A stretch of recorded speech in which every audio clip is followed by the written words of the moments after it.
আপনাদের যাদের ফোনের চার্জ দ্রুত শেষ হয় ভিডিওটি তাদের জন্য। শুরুতেই গুগল প্লে স্টোরটি ওপেন করে নেবেন।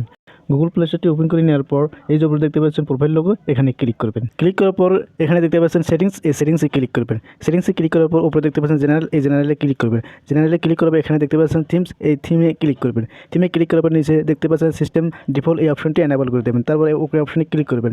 এরপর আপনার ফোনে থাকা গুগল ক্রোম ব্রাউজারটি ওপেন করে নেবেন।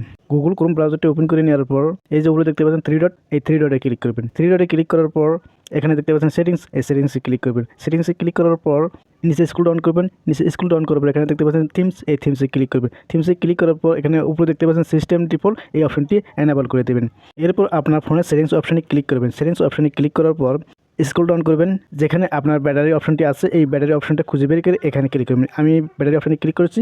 ব্যাটারি অপশনে ক্লিক করবেন, এখানে দেখতে পাচ্ছেন পাওয়ার সেভিং মোড, এই অপশনটি এনেবল করে দেবেন। ওকে, এখন থেকে আপনি মোবাইলে যত কাজ করেন না কেন মোবাইলের চার্জ দ্রুত শেষ হবে।